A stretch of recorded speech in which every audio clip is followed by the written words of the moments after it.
We focus on history, culture, religion, art, social, and philosophy of Nusantara. Here, in the presence of Nusantara, we were made to be forgotten about the goodness of ourselves. Because negativity seems to be more interesting for us. Now, I'm Sutoyo Raharto and friends, assist you, to remind you, to awaken you, that we still can find the gems of Nusantara. They are the great sights of Nusantara.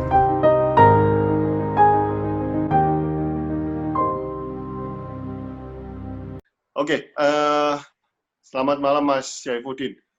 Anda mengatakan Anda bukan dari keluarga santri, Anda teman-teman lingkungan Anda orang-orang santri, dan Anda menemukan guru yang dianggap guru, entah itu kiai atau ustadz, yang mengajarkan Anda tentang kebaikan, membantu orang, kegiatan-kegiatan sosial, tentang berdana, ya, tentang memberi. Nah, ini sangat luar biasa sekali. Nilai-nilai ini yang saya ingin angkat karena sebetulnya terus terang saja tempat kita tinggal ini sekarang ini sudah terkontaminasi oleh politik yang sangat luar biasa, dan malah tidak ada segi-segi positifnya di manusia Indonesia ini kalau kita lihat di media, ya. Tetapi saya yakin bahwa kenyataannya tidak begitu. Oleh sebab itu saya ingin interview Mas Syaifuddin. Oke Mas, kita ke pertanyaan pertama ya. Bagaimana awalnya bisa kenal teman-teman santri, Mas? Apa Anda hidup di daerah pesantren? Dan kalau boleh tahu di daerah mana itu? Silakan Mas. Sebenarnya sejarahnya panjang Pak ya. Waktu itu 11 tahun yang lalu ketika saya kuliah di Kota Malang. Nah, di situ ya kalau dibilang teman-teman itu semuanya santri itu sebenarnya bukan Pak.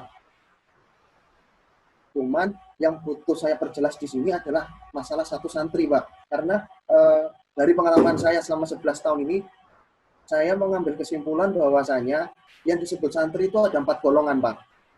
Jadi golongan pertama itu tidak santri dan tidak nyantri. Artinya bisa dikategorikan seperti saya ini Pak, orang awam.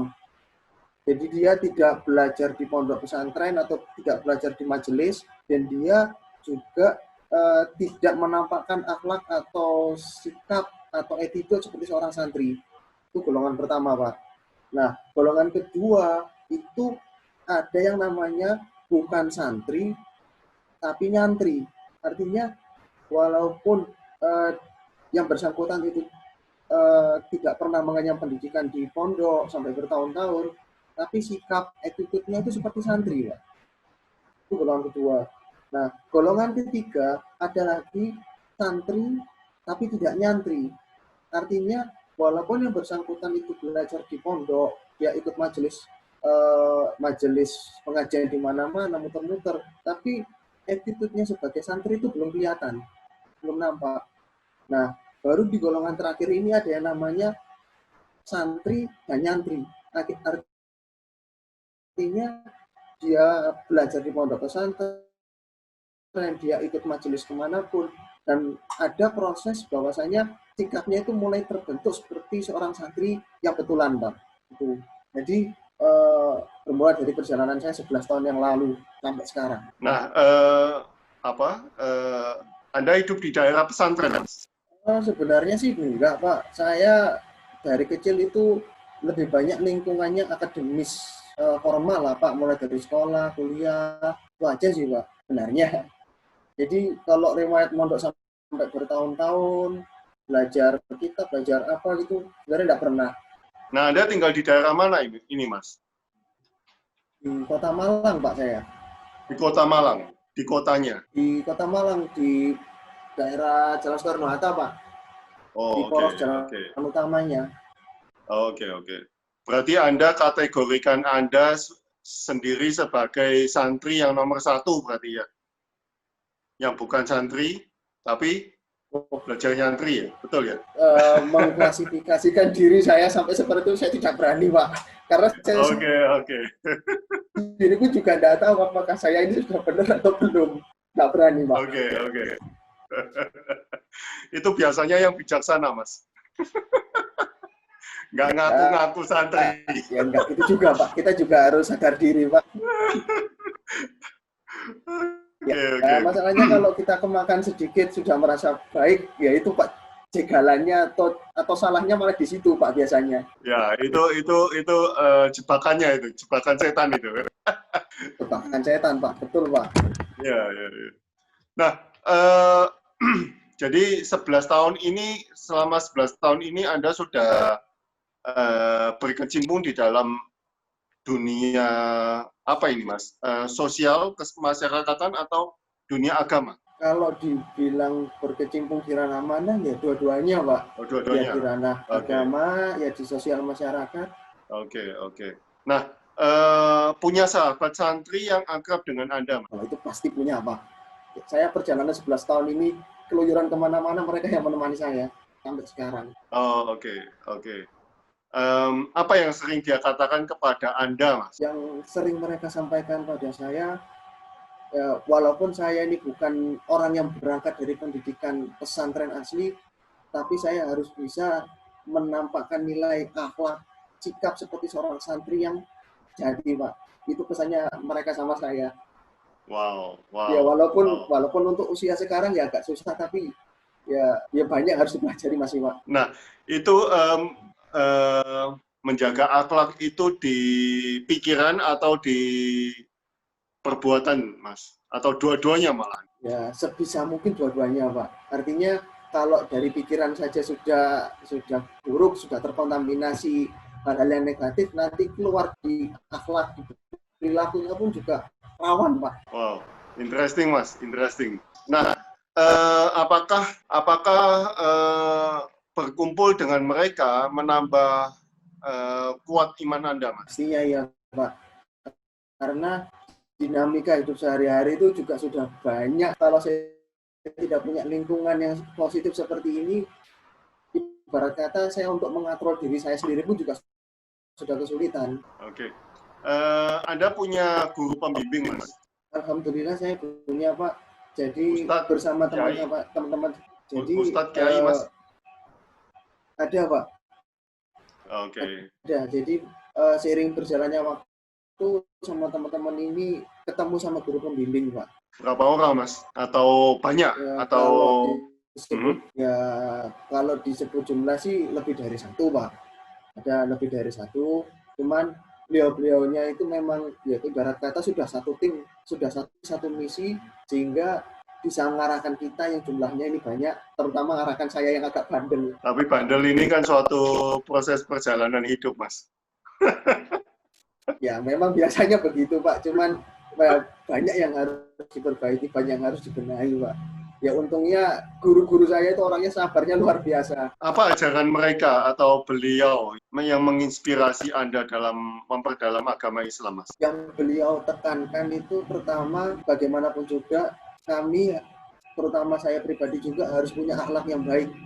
Walaupun masalah ilmu pengetahuan saya kalah banyak, teman-teman ini juga kalah, tapi masalah akhlak, masalah sikap yang baik terhadap sesama itu tidak boleh ketinggalan, Pak. Karena ilmu setinggi apapun juga kalau tidak ditopang dengan kepedulian kita pada sesama, interaksi sosial kita dengan orang-orang yang membutuhkan, ya ilmunya juga kurang manfaat, Pak.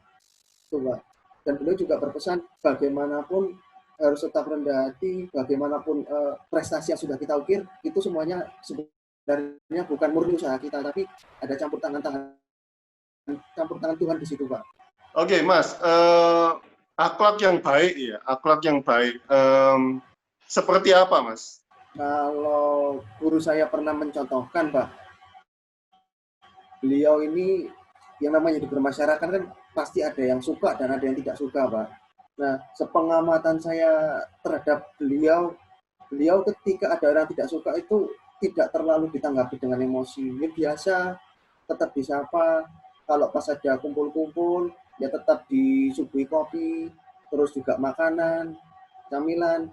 Ya ibaratnya kan di situ beliau juga sudah mengajarkan pada kami bahwasanya seburuk-buruknya orang ketika kita sedang berkumpul, kita sedang bermasyarakat, ya jangan diperlakukan dengan semena-mena, jangan kemudian aibnya itu dibuka dengan sembarangan, bagaimanapun tetap menjaga kehormatan beliaunya. Wow, ini ajaran luar biasa, Mas. Ini ajaran cinta. Betul, Pak. Ya, sayang sekali juga kita sering melihat media memberi nilai negatif kepada Islam. Itu sangat disayangkan karena kita tahu semua bahwa ajaran Islam itu ajaran cinta. Saya suka Rumi, Mas. Sampean tahu Rumi? Iya. Betul. Saya ya. sangat suka ajarannya beliau. Oleh sebab itu saya benar-benar memahami, wow, ini bukan di perbuatan sebetulnya, bukan di perbuatan yang kita tunjukkan ke orang lain, tetapi yang penting adalah di pikirannya kita. Kalau pikiran kita sudah ada cinta itu, ya semuanya akan mengikuti bahasa itu ya. Saya sangat-sangat saya pengagum ajaran beliau. Saya suka puisi-puisinya beliau dan saya pernah pergi ke Turki mengunjungi kuburannya beliau. Jadi saya juga dari situ saya belajar banyak dari Rumi tentang Islam. Oke, Mas, kegiatan sosial apa yang sering Anda lakukan bersama teman-teman santri, Mas? Silakan. Jadi kalau kegiatan itu diuraikan satu persatu rasanya agak susah, Pak, karena kami mulai dari zaman mahasiswa sampai sekarang setelah jadi alumni selama 11 tahun, itu sudah banyak Pak yang kami lakukan. Cuman salah satunya adalah kita pernah membina salah satu desa di pedalaman Malang, Pak. Itu kita pegang daerah itu kurang lebih selama 3 tahun. Jadi memang salah satu hambatan atau tantangan yang ada di sana adalah tempatnya itu kering, Pak. Dan jarak sumur yang ada airnya ke masjid, kemudian nyambung ke perumahan warga itu kurang lebih sekitar 1 kiloan, Pak. Cuman fasilitas yang ada di sana untuk menyambungkan sarana dan lain-lainnya juga kurang. Begitu. Jadi kita bina selama 3 tahun di sana. Nah, Anda mengatakan bahwa sekarang Anda sibuk di kegiatan sosial di Jogja, Mas. Apa itu kegiatannya? Kalau di Jogja, saya lebih sering diajak untuk teman-teman khataman Quran, Pak. Jadi biasanya kalau sebelum ada wabah COVID ini, secara kurun waktu tertentu itu ada undangan, Pak. Ada undangan dari teman-teman ngajak biasanya. Mas, tanggal sekian, khataman. Nah, saya tinggal mengosongkan waktu, berangkat kumpul sama teman-teman aja, Pak, di sana. Biasanya juga saya sama nemenin teman-teman saya yang memang santri, yang bermukim di pondok, mereka biasanya juga ngisi pengajian di sana. Nah, saya agak lupa apa pernah mensupport anak-anak untuk pendidikan ya? Kalau itu memang dari 2 tahun yang lalu, ketika salah satu teman saya itu KKN, Pak, di daerah Gunung Kidul. Nah, tidak tahu gimana ceritanya, teman saya ini kemudian dipasrahi tanah, Pak, tanah wakaf, dan pesannya yang punya tanah itu adalah minta dibangunkan sekolah dan pondok pesantren. Nah, setelah proses untuk urusan hukumnya masalah tanah wakaf ini selesai, kita sudah mulai bergerak untuk penggalangan dana untuk bantuan pendirian sekolahnya itu, Pak. Sama proses untuk pematangan kurikulum pendidikan di sana. Sudah jadi, Mas? Kurang lebih kalau bangunan fisik itu sekitar 50-60% sudah, Pak. Tinggal kita mengisi fasilitas di dalam, sama koordinasi dengan lembaga pemerintah di sana, bagaimana untuk nanti kegiatan belajar mengajarnya, kemudian juga supporting fasilitasnya. Karena alhamdulillah di sana kondisinya itu masih zona hijau, Pak. Jadi sepertinya pendidikan pun bisa jalan normal seperti biasa. Ya, ini yang agak menyedihkan sebetulnya. Kemarin yayasan kita juga ada teman di daerah DKI Jakarta ya. Dia tinggal di Bekasi, lalu untuk mendapatkan sekolah itu sulit ternyata. Untuk dia dari SD mau ke SMP itu ternyata sulit untuk dapat sekolah gratis dari pemerintah. Dari Bekasi dia harus ke Jakarta, ke daerah Ancol atau gimana. Lalu kesulitan dan akhirnya masuk ke sekolah Muslim yang di kampung itu, di kampungnya dia, dan alhamdulillah kita juga support dia untuk masuk ke sekolahan itu, dan sangat menyedihkan sebetulnya karena yang digemborkan pemerintah sekolah gratis ini ternyata tidak mencukupi penduduk Indonesia. Iya, jadi kita support yayasan kita juga support untuk dia masuk ke sekolah SMP tersebut. Ya, ini memang kenyataan yang agak pahit ya, walaupun katanya ada sekolah gratis, tapi tidak ada fasilitasnya, itu yang menyedihkan. Nah, Mas, semenjak mendalami ajaran Islam, apa yang Anda rasakan dalam kehidupan sehari-hari, Mas? Silakan. Beberapa yang saya rasakan, Pak.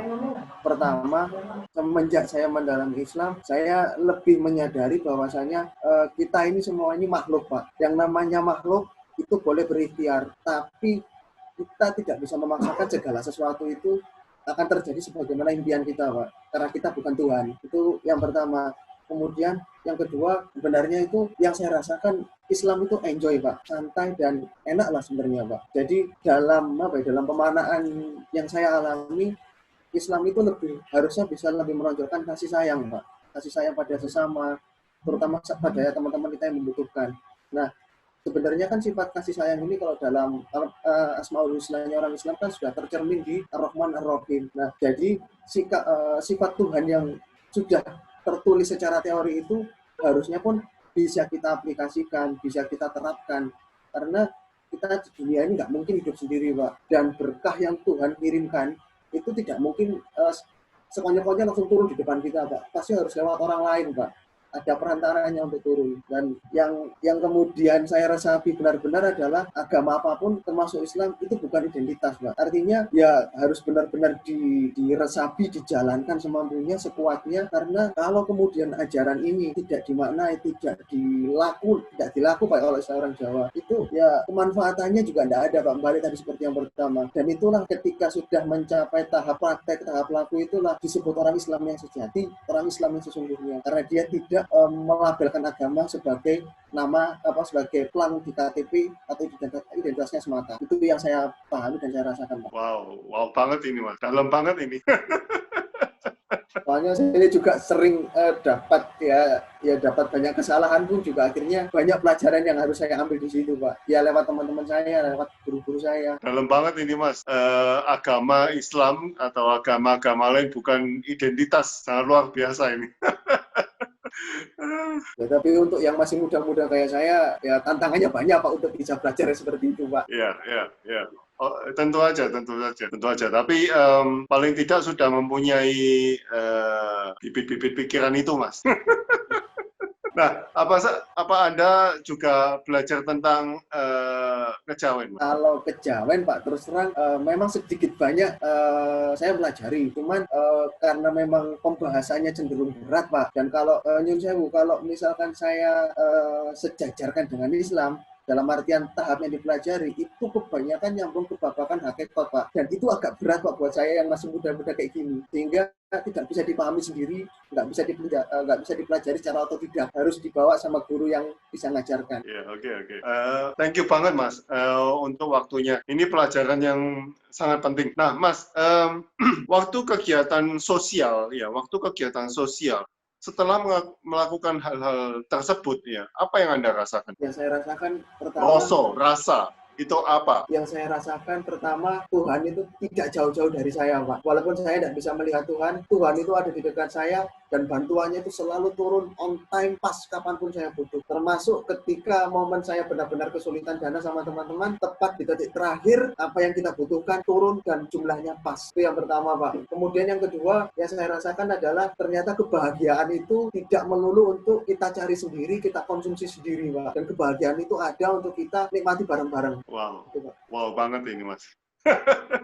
Yang pertama itu katanya kalau kita melakukan kebaikan, itu kita mesti mendapatkan apa yang kita butuhkan, bukan yang kita inginkan. Betul, Pak. Itu rahasia alam katanya.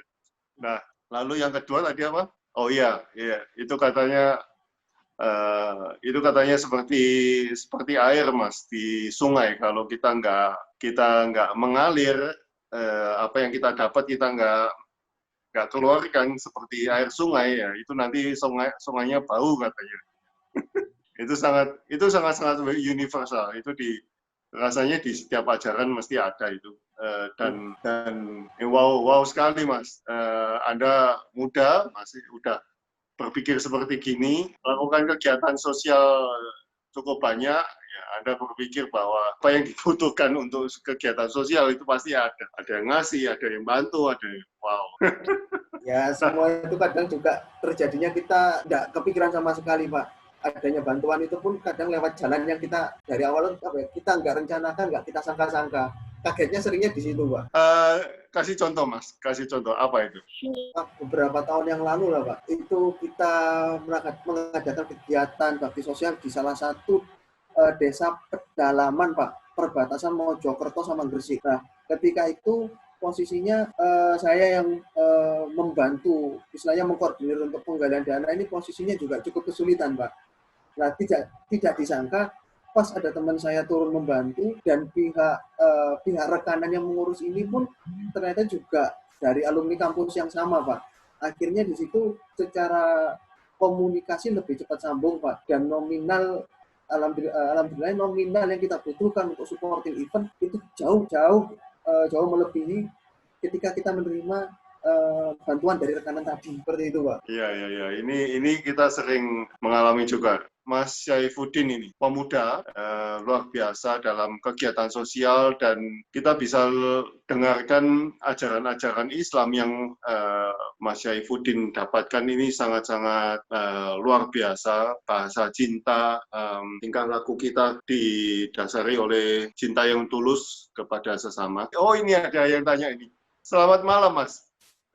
Bagaimana mengatur kehidupan pribadi sampean dengan kegiatan sosial yang Anda lakukan? Silakan, Mas. Ini sebenarnya pertanyaannya agak susah. Soalnya gini, kadang memang mengatur urusan hidup yang di ranah pribadi sama ranah sosial ini, ya katanya sih kalau menurut teori katanya kan harus imbang, 50% banding 50%.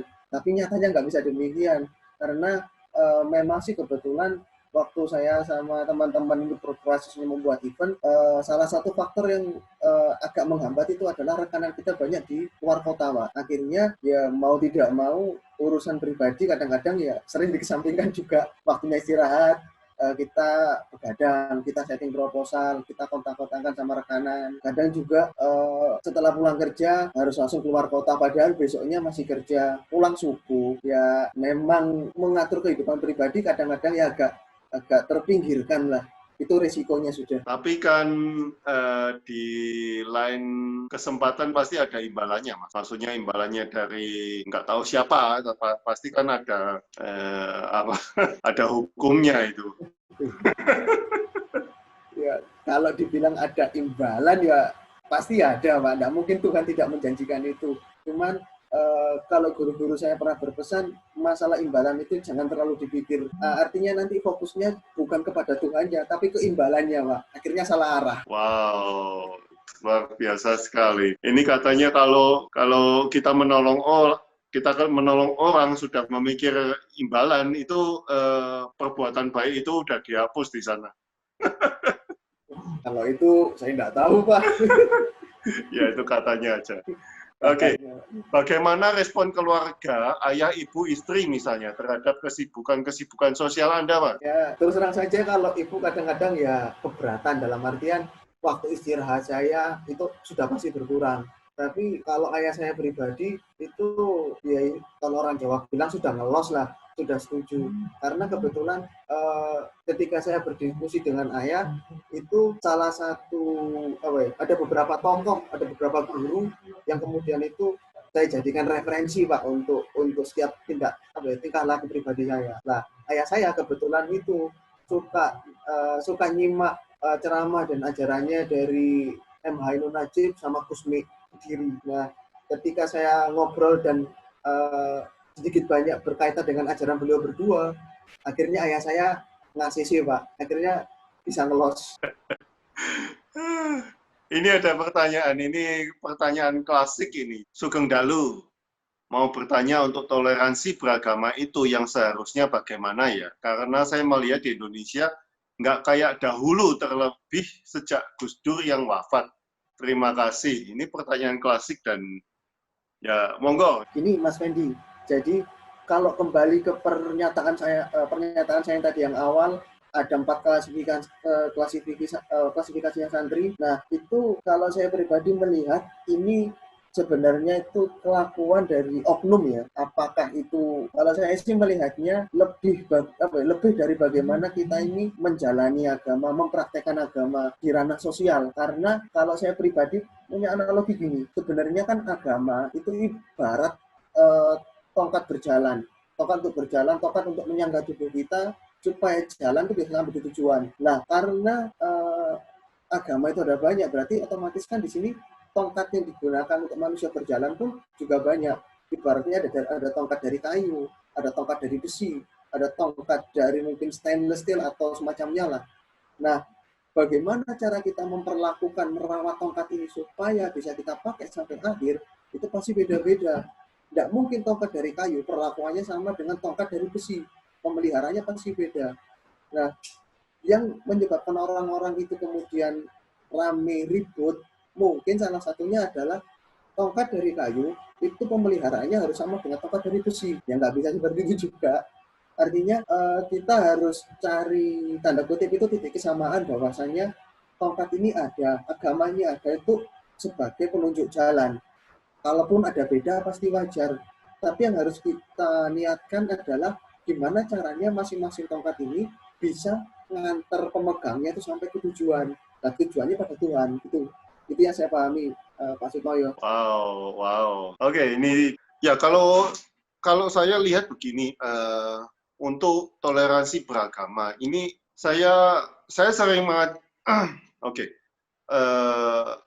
saya dosen terbang di Universitas Sekolah Tinggi Agama Buddha di Jawa Tengah. Waktu saya ngajar mahasiswa saya S2, saya mengatakan bahwa begini. Saya mengatakan bahwa kita ya sebagai umat Buddha, karena saya ngajarnya umat Buddha, mahasiswa umat Buddha, saya mengatakan bahwa toleransi, intoleransi itu ada di mana-mana. Dan saya mengatakan bahwa Muslim di Indonesia ini sangat toleran. Ya, tentu saja saya setuju dengan Mas Syaifuddin tadi mengatakan bahwa ya ada oknum-oknum tertentu, apalagi kalau diekspos sama media, dibumbui sama media, pasti semakin parah. Nah, oleh sebab itu saya sendiri pribadi bosan melihat media-media seperti itu. Oleh sebab itu saya di dalam grup kita ini, walaupun namanya Dharma Sharing ya, atau di dalam grup kita ini, saya ingin menggali bahwa ayolah kita lihat yang positif-positif aja lah. Karena kalau kita melihat perbedaan-perbedaan itu, pasti tidak akan selesai. Seperti kalau kita lihat kalau kita melihat perbedaannya tidak ada yang di-match-kan. Oleh sebab itu saya kalau kasih pertanyaan, saya mesti tanya, Pak, benang merahnya apa? Ya, antara Katolik sama Islam. Kemarin itu wawancara interview sama Pak Teddy, itu saya juga tanyain, Pak, benang merahnya apa? Ya, cinta kasih. That's it, enough. Saya rasa itu sudah. Kita harus stop di sana ya, karena kalau sudah di sana ya sudah stop sampai di sana. Saya rasa itu jangan dilanjutkan dengan media yang mencuci otak kita. Itu yang saya kurang setuju dengan media-media tersebut. Oke, Mas Syaifuddin, apa yang mengilhami diri Anda untuk memutuskan memilih jalan kehidupan seperti sekarang, Mas? Jadi sebenarnya saya dari kecil itu memang suka banyak kegiatan, Pak. Itu sudah dimulai dari saya kecil, dan kemudian puncaknya ketika saya SMA, itu saya punya pemikiran kayak gini, nggak tahu ini benar atau salah. Ada kalanya nilai secara akademik itu nggak begitu penting. kalaupun ada mata kuliah atau mata pelajaran yang saya miss dan saya kurang paham, itu di lain waktu bisa dipelajari. Tapi kesempatan untuk kumpul di organisasi, kumpul dengan teman-teman, belajar untuk membuat visi misi dan berbagai kegiatan yang sama, itu waktu seperti itu nggak bisa terulang lagi, Pak. Dan saya nggak mau menyesal gara-gara itu, Pak. Ya, saya juga setuju sekali, Mas. Saya waktu kuliah sibuk sama organisasi sosial juga. Dan pada waktu itu saya juga mendampingi Gus Dur dan beberapa menteri di China untuk mereka keliling di instansi pemerintah atau masjid-masjid di Beijing. Kalau masjid di Beijing itu umurnya yang kita tahu 750 tahun yang lalu. Masjidnya masih berdiri. Itu saya pernah mendampingi Gus Dur ke sana. Dan Menteri Agama juga. Jadi daripada, saya juga berpikir begitu, Mas. Daripada saya belajar, kuliah, ya bukannya saya saya juga nilainya bagus sekali. Saya dapat beasiswa juga, tetapi saya lebih menikmati kegiatan-kegiatan sosial itu karena di kampus nggak mungkin ketemu orang-orang top seperti begitu kan. Dan itu kesempatannya juga rare. Di Indonesia belum tentu saya bisa ketemu Gus Dur atau Menteri Agama atau Menteri siapapun lah waktu itu di Beijing. Tetapi ya karena saya di Beijing ya saya dapat kesempatan itu yang luar biasa. Oke, selamat malam. Setiap orang kan pasti punya kesibukan seperti kerja, kegiatan sosial dan lain sebagainya. Dalam agama juga kan ibadah itu banyak macamnya. Bagaimana menghubungkan ibadah dengan kegiatan sosial atau mengkategorikan kerja atau kegiatan sosial yang dapat membuahkan akhlak yang baik. Jadi kerja ataupun kegiatan sosial yang dilakukan itu tidak terasa berat. Terima kasih. Ini ada enggak? Bukan pertanyaan ini. Selamat malam, Mas. Yang saya ingin tanyakan, saat berinteraksi dengan rekan sejawat dan dari berbagai aliran komunitas, bagaimana cara Anda menyikapi dan memposisikan diri untuk bisa berbaur dengan menjalin kebersamaan dan persaudaraan hingga menjadi sarana untuk kegiatan yang bersifat sosial. Matur sembah nuwun, Mas. Jadi kalau masalah kegiatan yang untuk menyambungkan ibadah dan seperti yang disampaikan itu, dulu saya ingat, Pak, salah satu guru saya almarhum itu pernah menasihatkan kayak gini, Pak, bahwa Mas, kamu kerja itu diniatkan untuk cari bekalnya beribadah.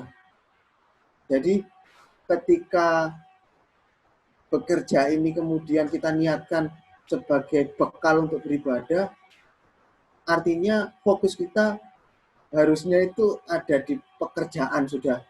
Maksudnya fokus kita untuk ibadah, sehingga tantangan-tantangan di dunia kerja, misalkan kita koordinasi dengan pimpinan mungkin agak susah, atau misalkan ada miskomunikasi dengan rekan sejawat, itu ya walaupun berat, tapi lama-lama harusnya terbiasa. Harusnya, Pak. Cuman saya sendiri dengan umur yang masih segini pun juga masih sering menghadapi crash, Pak. Seperti itu. Jadi dari awal pun berarti niatnya juga sudah harus tertata dulu. Itu yang saya pahami seperti itu. Terus untuk pertanyaan selanjutnya, berinteraksi dengan berbagai aliran komunitas. Kuncinya jangan cari perbedaan tapi cari persamaan. Karena kalaupun misalkan saya bertemu Bapak, terus bertemu teman-teman yang lain yang mungkin dari background percaya dan aliran berbeda, yaitu tadi, Pak, kalau saya kemudian menyamaratakan setiap ajaran harus seperti A, B, C, dan sebagainya, ya pasti tidak ada yang sama, Pak, seperti yang Bapak utarakan tadi. Maka yang tidak sama itu jangan diperbesar, kita cari titik kesamaan, ya dalam rangka salah satunya adalah kita bangun kemanfaatan sosial, kita bangun kebaikan bersama. Ya siapa tahu dari apa yang kita usahakan itu Tuhan menurunkan berkah, ada kebaikan di situ. Seperti itu, Pak. Oke, ini yang pertanyaannya klasik keluar lagi.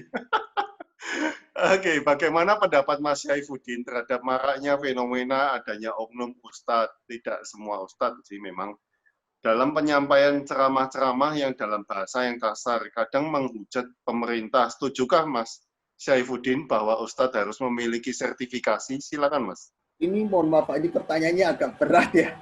Jadi gini, untuk usaha yang dapat kita lakukan dalam rangka mengunggah atau menaikkan kembali toleransi, yang pertama kita sendiri juga harus sadar diri Pak.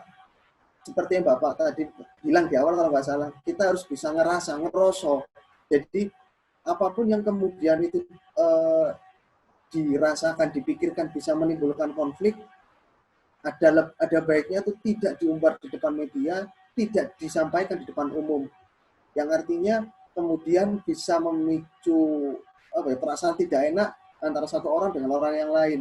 Secara garis besarnya saya lebih banyak berkutat di situ Pak, supaya tidak berlanjut muncul hal yang aneh-aneh itu. Kemudian salah satunya juga kedewasaan kita menyikapi perbedaan juga harus bermain Pak.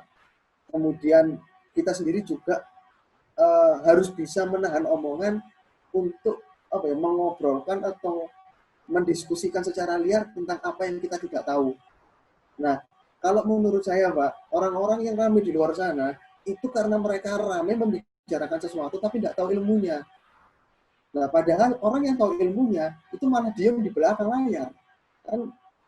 Kan lucu Pak kalau saya melihat fenomena kayak gitu.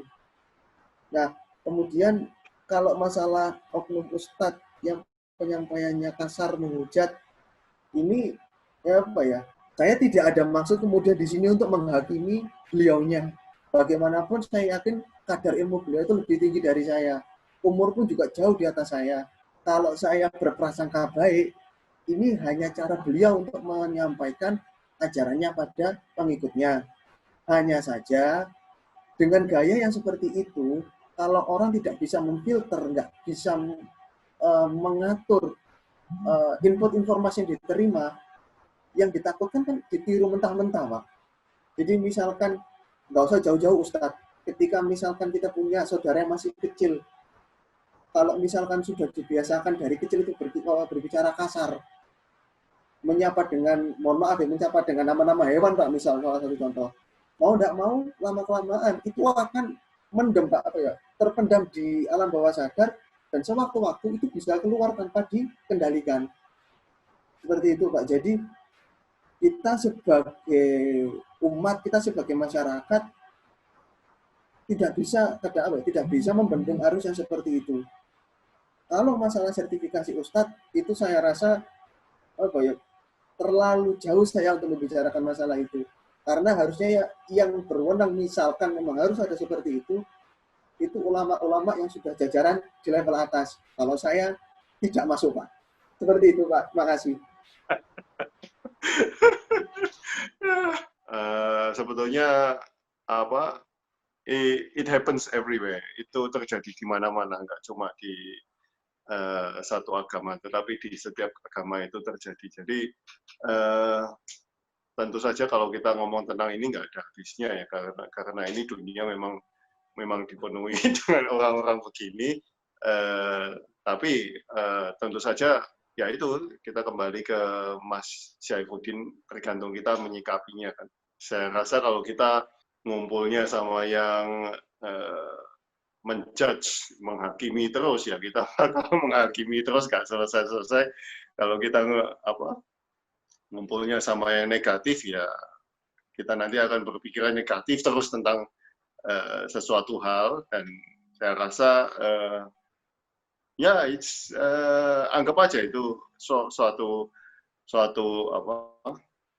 kan hidup ini tidak mulus kan, suatu bumping road, suatu gonjalan di suatu perjalanan kan. Ya tergantung kita menyikapinya, karena ini dunia manusia kan. Oke, terima kasih Mas Syaifuddin.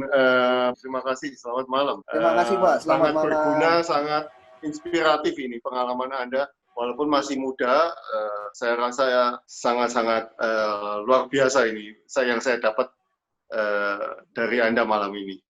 Terima kasih